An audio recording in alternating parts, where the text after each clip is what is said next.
Management করতে সবাই পারে, মিসম্যানেজমেন্ট কতজন পারে? হায়দ্রাবাদ দেখিয়ে দিল কিভাবে এই ধরনের প্রোগ্রামকে ম্যানেজ করতে হয়, কিভাবে এই লেভেলের একজন ফুটবলার, যার নামেই মানে ট্যুরটা হচ্ছে দ্য গোট ট্যুর, একজন গোটকে নিয়ে কিভাবে ম্যানেজমেন্ট করতে হয়, কিভাবে এই ধরনের প্রোগ্রাম করতে হয়, এবং সর্বোপরি যারা টিকিট কেটে আসছেন এই শোটা দেখতে বা সেই মানুষটাকে দেখতে, যার জন্য সারা বিশ্বের কোটি কোটি সমর্থক পাগল, যারা রাত জাগেন, যারা আনন্দ করেন, যারা দুঃখ পান, কষ্ট পান, কাঁদেন, সেই মানুষটাকে দেখতে যারা আসছেন, কিভাবে একটা প্রোগ্রামকে ম্যানেজ করতে হয়, কিভাবে সাকসেসফুলি সমস্ত সমর্থক যারা আসছেন, সমস্ত দর্শক যারা আসছেন, এবং অবশ্যই যারা টিভির পর্দাতেও দেখছেন, প্রত্যেকের কাছে একটা সঠিক মেসেজ পাঠানো যায় এটা কিভাবে করতে হয়, কিভাবে এই ধরনের প্রোগ্রামকে, কিভাবে এই ধরনের একটা মানুষকে ওয়েলকাম করতে হয়, কিভাবে ম্যানেজ করতে হয়, সব কিছু হায়দ্রাবাদ করে দেখালো। হয়তো মুম্বাইও পারবে এবং অবশ্যই দিল্লিও পারবে, কিন্তু আমরা পারলাম না,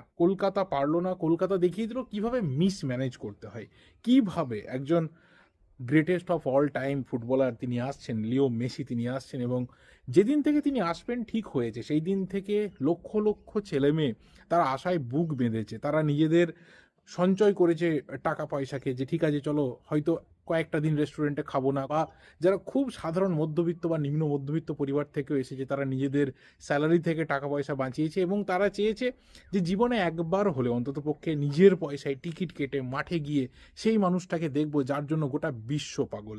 কিন্তু যে ছবি আমাদের সামনে উঠে এলো, যেভাবে সেই ছেলে মেয়েগুলো, সেই মানুষগুলো, বয়স্ক থেকে শুরু করে বাচ্চা, প্রত্যেকের কাছে একটা বিরাট বড় কেওস তৈরি হলো, যে মিসম্যানেজমেন্ট তৈরি হলো, এবং যে লজ্জার মুহূর্ত তৈরি হলো, সেটা দেখার পর থেকে একজন ফুটবল সমর্থক হিসাবে অন্ততপক্ষে আমিও ভীষণভাবে লজ্জিত। হ্যাঁ, অবশ্যই আমি সেই প্রোগ্রামে যাইনি। আমি কলকাতা থেকে বহু দূরে থাকি। অবশ্যই কলকাতার কাছাকাছি থাকলে সেই প্রোগ্রামে আমি অ্যাটেন্ড করার চেষ্টা করতাম। এখানে এই মুহূর্তে দাঁড়িয়ে আমার যেটা পার্সোনালি মনে হয় যে মিসম্যানেজমেন্ট কেন হলো? কেন কেন পুরো ব্যাপারটাকে খুব ওয়েল হ্যান্ডেল করা গেল না, যেটা হায়দ্রাবাদ করে দেখালো? হয়তো এখানে অনেকে বলবে যে হায়দ্রাবাদ কলকাতার যা সিচুয়েশন দেখেছিল সেটাকে দেখে তারা শিক্ষা নিয়েছিল। ডেফিনিটলি তারা হয়তো শিক্ষা নিয়েছিল। কিন্তু এর আগে তো কলকাতা বহু সেলিব্রিটি ফুটবলার, বহু সেলিব্রিটি পারসন, আ বহু মানুষের শো করিয়েছে। অনেক বড়, বড় শো হয়েছে। প্রতি বছর মোটামুটি ২ টো করে এখানে কলকাতা ডার্বি হয়। এই যুবভারতীতেই হয়। সেটাকে ওয়েল ম্যানেজড করা যায়। তাহলে কেন এই প্রোগ্রামটা এই ধরনের মিসঅ্যাপ হয়ে গেল? কেন একটা ম্যাসাকার তৈরি হয়ে গেল? কেন যুবভারতী লন্ডভন্ড হয়ে গেল? কেন কোথাও গোটা ফুটবল বিশ্বের কাছে একটা নেগেটিভ বার্তা চলে গেল? আমরা কি কোথাও এটা এক্সপেক্ট করেছিলাম? আমরা কি কোথাও এটা চেয়েছিলাম? হয়তো এখানে অনেকে চায়নি যে এই ধরনের কোনো ট্যুর হোক। যেহেতু আমাদের ভারতীয় ফুটবলটা এই মুহূর্তে পুরো অন্ধকারে দাঁড়িয়ে রয়েছে। পুরো ফুটবল সিস্টেমটা থমকে গেছে। আমাদের র‍্যাংকিং নেমে গেছে। আমাদের লিগ কি হবে আমরা কিচ্ছু জানি না। সেইখানে অনেকে চেয়েছিল বা অনেকে ভেবেছিল যে এই ধরনের ট্যুর করে, এই ধরনের সেলিব্রিটি একজন ফুটবলারকে নিয়ে এসে এই ধরনের ওরশিপ ট্যুর করে হয়তো আমাদের কিছু লাভ হবে না। কিন্তু আল্টিমেট প্রত্যেকটা জিনিসেরই না একটা করে আঙ্গিক থাকে। এটার যেমন একটা বিজনেস আঙ্গিক রয়েছে, হয়তো স্পন্সররা টাকা প্রফিট করবে, অর্গানাইজাররা প্রফিট করবে। লিও মেসি তিনি আসছেন, তার সাথে দুজনে আসছে, তার গোটা টিম আসছে, তারা টাকা পয়সা পাবে। কিন্তু তারপরেও লক্ষ লক্ষ ভারতীয় ফুটবল ফ্যানরা বা লক্ষ লক্ষ ফুটবল ফ্যানরা ভারতে থাকার, তারা কিন্তু লিও মেসিকে দেখতে পাবে হয়তো once in a lifetime. এটা তাদের জন্য একটা বিরাট বড় অ্যাচিভমেন্ট হয়ে থাকবে, এটা তাদের জন্য বিরাট বড় স্মৃতি হয়ে থাকবে। কারণ আমি আমার নিজের পার্সোনাল মেমোরি শেয়ার করতে পারি। আমি ২০১৫ অক্টোবরে যখন পেলে দ্বিতীয়বারের জন্য কলকাতায় ভিজিট করেছিলেন, I was one lucky person, যে পেলের শুধুমাত্র কাছাকাছি যেতে পেরেছিলাম তা নয়, তার সাথে ছবি তোলা, তার সাথে হ্যান্ডশেক করা, তার পায়ে হাত দিয়ে প্রণাম করা, সেই সুযোগটা আমি পেয়েছিলাম। এবং অন্ততপক্ষে আমি বলতে পারি যে এই ধরনের মানুষদের দেখতে পাওয়া, সামনে থেকে হোক বা দূর থেকে যেভাবেই হোক না কেন, সে তো আমার জায়গাতে আসছে, তাকে তো আমি কোথাও পাচ্ছি, যে মানুষটা বহু বহু দূরে থাকেন। তো এই ধরনের টুর্নামেন্ট, এই ধরনের ট্যুর কোনোভাবেই কিন্তু খুব খারাপ কিছু না, নেগেটিভ ব্যাপার না। হ্যাঁ, হয়তো আমরা ফুটবলে এই মুহূর্তে কিছুই না, মেসি ঠিক করে জানেন না যে আমাদের এখানে ফুটবলে কি সিচুয়েশন রয়েছে, আমরা ফুটবলে কত ভালো, আমাদের লিগ কি স্ট্যান্ডার্ড, কোন দেশ থেকে কি প্লেয়ার রয়েছে, আমাদের এখানে ফুটবলটা কেমন চলে। মেবি তিনি জানেন না, তার জানার কোনো প্রয়োজনও নেই। তিনি শুধুমাত্র এসেছেন সমর্থকদের টানে, তিনি এসেছেন তার ফ্যানদের টানে, তিনি এসেছেন ফুটবলের ভালোবাসার টানে, এবং সেটাকে আমরা যেভাবে দেখলাম মিসম্যানেজড হতে, এবং অবশ্যই সেখানে অর্গানাইজারদের কমপ্লিট দোষ রয়েছে, প্রশাসনের দোষ রয়েছে, এবং যাদের হাতে দায়িত্ব থাকে অ্যাকচুয়ালি, যারা বলেন যে আমরা মানুষের কথা ভাবছি, আমরা মানুষের জন্য সারা বছর লড়াই করছি, তাদেরই দেখা গেল যে মানুষকেই দূরে ঠেলে দিতে। যে সেলিব্রিটিরা বলেন যে আমাদের তো মানুষ বানিয়েছে, আমরা তো মানুষ ছাড়া আর কিছু না, মানে সেটা সিনেমার হতে পারে, সেটা অন্য কোনো ফিল্ডের হতে পারে, তারাই দেখা গেল যে মানুষকে বঞ্চিত করছে। তারা কিন্তু ফ্রিতে ঢুকেছিলেন। সে নেতা মন্ত্রী হতে পারে, সে ফিল্ম স্টার হতে পারে, সো কল্ড মানে নিজে সেলফ প্রোক্লেমড লেডি সুপারস্টার হতে পারে, যাকে আমরা সব জায়গাতে দেখি, যাকে আমরা টালিগঞ্জে দেখি, টলিউডের ছবিতে দেখি, ফুটবলের ছবিতে দেখি, ক্রিকেটের ছবিতে দেখি, সেই লোকটি যখন দেখা যাচ্ছে যে প্রায় মেসিকে বগল দাবা করে ঘুরে বেড়াচ্ছেন, এবং এই মানুষগুলো বলেন যে আমরা মানুষের কথা ভাবি। মানুষের কথা যদি সত্যিই তারা ভাবতেন, যদি সাধারণ মানুষের কথা সত্যিই তারা ভাবতেন, তাহলে কালকে অন্তত পক্ষে যে মানুষরা নিজেদের কষ্টার্জিত টাকাকে জমিয়ে রেখে, কোনো রকমের স্বপ্ন না পূরণ করা টাকাকে জমিয়ে রেখে, যারা কষ্ট করে 5, 10, 15, এমনকি শুনলাম কেউ কেউ 30, 35 হাজার, 40 হাজার টাকারও নাকি টিকিট কেটেছিলেন, তাদের কথাটা ভাবতেন যে তারা এসেছে মেসিকে দেখতে। তোমাদের তো দেখা হয়ে গেছে ভাই, ওয়েল এনাফ হয়ে গেছে। তারপরেও কেন কেন এত লোক, একজন একজন একজন সেলিব্রিটি হাঁটছে, একজন ওয়ার্ল্ড ফুটবলের megastar, superstar, the goat, the god of football তাকে সবাই বলেন, সেই মানুষটা হাঁটছে, তাকে ঘিরে ধরে 100 জন হাঁটছে, 200 জন হাঁটছে।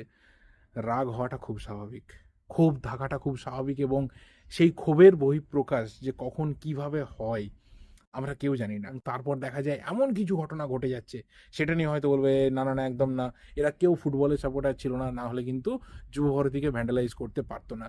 আচ্ছা, আমাকে কেউ বলুক যে এই যারা যুবভারতীতে মাঠে নেমে বিভিন্ন জিনিসের উপর ভাঙচুর করলো, কেউ টব তুলে নিয়ে চলে গেল, কেউ গালিচা তুলে নিয়ে চলে গেল, কেউ চেয়ার ভাঙলো, লণ্ডভণ্ড হয়ে গেল, এরা কি ঠিক করে এসেছিল যে সকালবেলা ঘুম থেকে উঠবো, যুবভারতীতে যাবো, মেসির প্রোগ্রামটা দেখবো, মেসিকে দেখতে পাই না পাই হোয়াট এভার, আমরা যুবভারতী ভাঙচুর করে দিয়ে চলে আসবো, যুবভারতীর ওপর আমাদের রাগ রয়েছে? কেউ বলতে পারবেন কারোর কাছে গিয়ে? Definitely not. কিন্তু তাদেরকে কোথাও ফোর্স করা হলো সেই দিকেই, যে দেখো আপাতত সিচুয়েশন যা রয়েছে ভাই, তোমরা ওপেন হ্যান্ড পেয়ে গেছো, তোমরা রেগে আছো, যা খুশি করো। এই দিনটা আমাদের জন্য ছিল না। আজকের দিনে দাঁড়িয়ে দ্য সান থেকে শুরু করে, মার্কা থেকে শুরু করে, নিউ ইয়র্ক টাইমস থেকে শুরু করে, every one they are negative about the Kolkata, about the mismanagement of celebrity handling. আমরা অন্তত পক্ষে এই ধরনের সেলিব্রিটিকে হ্যান্ডেল করতে পারি না। তার চূড়ান্ত আজকের আমার মনে হয় যে সিলমোহর পড়ে গেল। আমি কাল থেকে ভাবছিলাম যে আমি কী বলবো। আই ওয়াজ শকড এই প্যাথেটিক সিচুয়েশন। আলটিমেট এরকম একজন মানুষ যিনি এলেন, যাকে আমরা দেখার জন্য রাতের পর রাত জাগি, যার খেলা দেখার জন্য, যার দুটো ঝলক দেখার জন্য আমরা অপেক্ষা করে বসে থাকি, তাকে আমরা ওয়েলকাম করতে পারলাম না, তাকে আমরা কোথাও সেই ট্রিটমেন্টটা দিতে পারলাম না, যে মানুষটা কিন্তু আমাদেরকে ট্রিট করেন, যে মানুষটা কিন্তু আমরা ইচ্ছা করলে আমাদের মতো করে একটা ফ্রি কিক তিনি মারেন, যে হ্যাঁ এখান থেকে ফ্রি কিকটা হওয়া দরকার রয়েছে, এখান থেকে একটা মেসির গোল দরকার রয়েছে। আঙ্কারা মেসি, এই মেসি কিন্তু দিয়েছিল ড্রিবল, তার গোল, শয়ে শয়ে গোল, হাজারের কাছাকাছি গোল এই মানুষটা দিয়েছে। আমরা দিতে পারলাম না তাকে পাল্টা, আমরা তাকে ওয়েলকাম করতে পারলাম না, আমরা ফেল করলাম। বাঙালি হিসেবে, পশ্চিমবঙ্গবাসী হিসেবে আমরা লজ্জিত। এটা একটা বিরাট বড় স্ক্যাম হয়ে গেল। এমনিতেই আমরা বাঙালিরা, আমরা ভারতীয়রা বিভিন্ন সময় বিভিন্ন রকমভাবে স্ক্যামের শিকার হই, এটাও একটা স্ক্যাম। কোটি কোটি টাকা তোলা হয়েছিল টিকিট বিক্রির মাধ্যমে। সেই আলটিমেট যে ট্রিটমেন্টটা দরকার ছিল সমর্থকদের, যে ট্রিটমেন্টটা দরকার ছিল মেসির সাথে সমর্থকদের, একটা একটা একটা একটা ভালোবাসার মুহূর্ত তৈরি করার, সেটা করা গেল না। এটা একটা বিরাট বড় স্ক্যাম, এবং আমি অন্তত পক্ষে চাইবো এই বার্তা যদি কারোর কাছে পৌঁছয়, তাহলে প্লিজ যারা নিজেদের কষ্ট করে, নিজেদের জমানো টাকা, নিজেদের রোজগারের টাকা, নিজেদের আলটিমেট সর্বস্ব হয়তো কেউ উজাড় করে দিয়ে একটা টিকিট কেটেছিলেন, কারণ সত্যি আজকের দিনে দাঁড়িয়ে 4,000, 5,000, 10,000 টাকার বিরাট মূল্য রয়েছে, কারণ টাকার ভ্যালুটা কোথায় গেছে আমরা জানি। 90+, প্রায় 91 টাকার কাছাকাছি আজকে ডলারের রেট। তো বুঝতে পারা যায় যে কী ধরনের সিচুয়েশন আজকে আমাদের গোটা দেশে। টাকার মূল্য ভীষণ, অন্তত ভাই আমার কাছে তো ভীষণভাবে, আমি 1 টাকাতে বাঁচি মরি, আমার কাছে টাকার মূল্য এতটাই। তো আমি বলবো প্রত্যেকটা মানুষের টাকা, যারা টিকিট কেটেছিলেন, যারা অন্তত পক্ষে একটা স্বপ্ন নিয়ে গেছিলেন, তাদের টাকাটা যেন ফেরত দেওয়া হয়, আর এই স্ক্যাম যেন আর কোনোদিনও না হয়। একটা প্রপার যেন কি বলবো ওরিয়েন্টেশন থাকে, একটা প্রপার যেন কমিউনিকেশন থাকে, একটা প্রপার যেন সিস্টেমে আমরা মানুষকে আনতে পারি, তাদেরকে যেন আমরা ট্রিটমেন্টটা দিতে পারি। এই ধরনের লজ্জার মুখে যেন কোনো বাঙালিকে পড়তে না হয়, কারণ পলিটিশিয়ানরা, সেলিব্রিটিরা তারা যেমন ভীষণভাবে বাংলাকে বলেন ভালোবাসি, কলকাতাকে ভালোবাসি, আমার মনে হয় তার থেকে অনেক বেশি আমরা সাধারণ মানুষরা, যাদের অ্যাকচুয়ালি কোনো চাওয়া পাওয়ার নেই, যাদের অ্যাকচুয়ালি কোনো প্রফিটের জায়গা নেই, যাদের অ্যাকচুয়ালি কোথাও চেয়ার রেডি করা নেই বসার জন্য, কোথাও এই প্রিভিলেজড হওয়ার ব্যাপারটা নেই, তারাও কিন্তু আমরা কলকাতাকে অনেক বেশি ভালোবাসি, বাংলাকে অনেক বেশি ভালোবাসি। অন্ততপক্ষে আমাদের কথা ভেবে, আমাদের জন্য বাংলাকে নষ্ট করবেন না, বাংলার সম্মানকে, কলকাতার সম্মানকে আর নষ্ট করবেন না। এনাফ হয়েছে এই ভিডিওটাই অবধি, এর থেকে বেশি আর কিছু আজকে বলার নেই।